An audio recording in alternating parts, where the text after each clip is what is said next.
going to do a speed run on the entire book. That book's all about how you can rebuild your relationships better than ever before with foolproof, proven steps by a guy who lived it and was actually scouted by the best in the business. Within a few weeks of reading and study, you'll begin to see a real difference. So we've got lessons, we've got steps, we've got jabs, we've got reps, we've got beliefs, we've got skills, we've got identity. That's the 7 lessons. Okay, hero mindset, first lesson. Hero mindset is essentially where we are not focusing on anything that's outside our control. We are having discipline to focus on only the things that are inside our control. We don't worry about the weather, what's going on right now. We worry about the climate because we can affect the climate. Example of this, your heart's desire lies across a chasm. There's no way across there right now, but the hero doesn't focus on that. No, the hero focuses on building a bridge day by day to eventually get across. The other aspect, hero mindset, there's also untethering. Untethering's more about, instead of discipline, it's about motivation. We need to build motivation using untethering from outcomes and tethering to the process. We wanted to think about farming, not hunting. We could easily just hunt for an outcome all the time. We could just go shoot that tasty deer over there, but we don't do that. We instead build a farm. We work on our processes every day. Focus on the process, not the outcome. Bandages, the first lesson about the skills. Bandages is a skill to stop the bleeding in your relationship. With the right words, buying you time to work on your hero journey. After we got the lessons, all the different lessons, the 7 lessons, now there's the 7 different steps on the hero journey. The first one of these is the call. You feel this call to adventure. You feel like, damn, something's going on. I've got to change things. First type of thinking that we often do at this point, we do part and reference-based thinking. Good analogy for this, the 3 Little Pigs story. Let's say you build from straw. That's part thinking. It's not just walls that's needed here. It's the materials that matter as well. And look, you build with sticks, so you just copy the straw house. That's reference thinking, and you also get another mediocre result. You need to systems and principles think. Build strong foundations, the materials, the techniques, the time. So the next step on the hero's journey after the call, the refusal of the call. We're sitting there, we're moping, we're feeling miserable, we're sitting under a tree instead of continuing our journey. The journey stopped because we came to a river, we don't know which way to go. We don't know how to possibly fix things. The path is not clear, so we refuse the call. We can't take further steps. We get stuck in motion. But we need to get back into action, so we climb up the tree and we take a damn look through the telescope and we try to see, okay, well, let's find the path. Let's just start walking, okay? The next step on the hero's journey is crossing the threshold into the belly of the beast. This is where, okay, you've started taking action. You've now figured out which way. Now you commit. You jump into the belly of the beast and you know that there's no going back at this point. Here, what we do, we take jabs at the problems. We just keep figuring out. We don't want to justify all the time. We want to do antithetical thinking, questioning everything, questioning ourselves, questioning whether we're right or wrong. Always asking those questions. Okay, the next step, we get to tests, allies, and enemies. Here's where we need to keep taking reps. When we say reps, we're talking about basically like a hero montage. You keep doing the thing, you keep learning the skills, you keep taking the steps until you get better at it and better at it and better at it and better at it. This is the longest part of the journey, and you have to fail again and again and again, and you might end up deciding, I'm just going to be a failure then. This is too hard. You sit on the sofa and you do nothing. So these first 4 steps here, the call, the refusal of the call, crossing the threshold, tests, allies, and enemies, that's really where you're learning how to make the hero journey. Next, we start to get to the beliefs. The 7 deceivers, these are really bad enemies that start to approach us as we get to this point of the journey. Greed's really where you're thinking, it's important, I gotta have this right now, and I don't want anything to stand in my way. Gluttony's really where you want to beat yourself up about things. You want to punish yourself instead of actually getting on with what you need to get on with. Lust is really when you're just thinking about the finish line, you're thinking about the outcomes. You just want to get to the end of this adventure already. You don't want to keep going. This is too much work. This is too hard. When's the end of this? Wrath is where you start to just blame everyone, the system. You blame you blame the book, you blame the things people are telling you. Sloth. This is where you have this hope that somebody else is going to save you then. Somebody else is going to rescue you.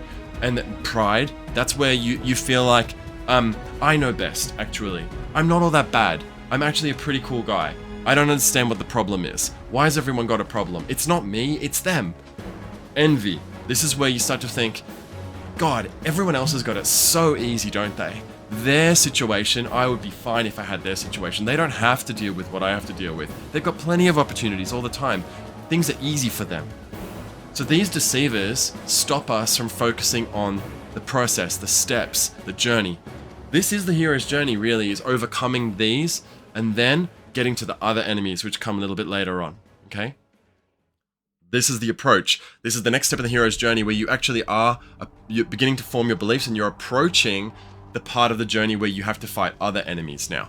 So the problem, you can have this really surviving mindset where you're just looking at this cave and you're feeling hopeless and you're hungry and you don't know what to do. Or you can have a thriving mindset. Hell, I'm just going to go cook some bacon in the damn cave. I don't care. I'm going to start a fire. It's going to be fine.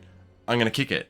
The next step in the hero's journey is the ordeal. You've made the approach. Now you're in the innermost part of the cave and you have a fight on your hands. Here's where you have to use your skills to actually beat the second enemy after the deceivers. The second enemy is called confirmation bias.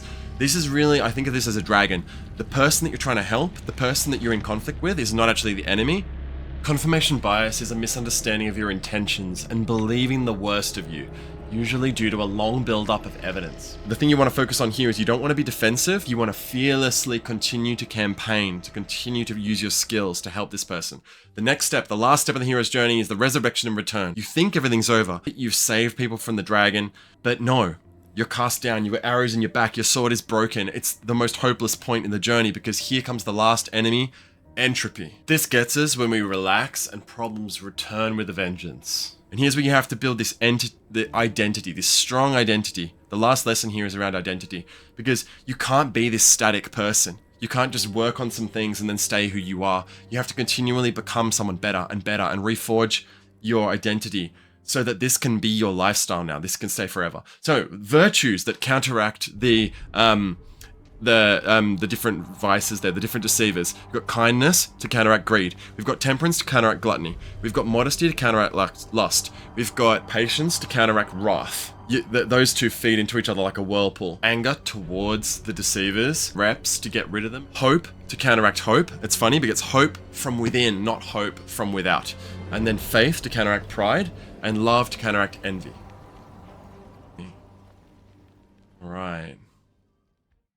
So we've got the bandage already. It's like one of the skills. Next skills up is the defer. And then for the jabs, we've got the paraphrase. And then for the reps, we've got retreat. And then for the beliefs, for the approach, we've got the soothe. These are all different skills that we need to be able to use. For the ordeal, we have the explore skill. These are all different ways of actually talking to people that you want to help. The identity, we have contrast. Okay, so the last part, identity. On this hero's journey, we want to actually have a character that we can embody that's going to bring all of this stuff together. Because we want to be able to respond with kindness. We want to be able to respond by systems and principles thinking, not partner reference thinking. We want to answer the call. So we need to think of the mentor. Then we get to the refusal of the call. The next hero, the identity that we come to, is the herald. The herald is ready to cut off that long hair and to go on the freaking adventure. Ready to feel the emotion, but then continue to take action, not to dwell, not to wallow in it. Then the next, when we come to crossing the threshold, we need to be this charming figure. We can be modest about our aims. We can continue to keep moving towards the goals, even though they're a long way off. Okay, so like a Han Solo type character. Then, the next hero aspect, when we come to test allies and enemies, is the shadow. And this is what I meant by it feeds in. The shadow actually takes the insults from the deceivers, that enemy in the middle there.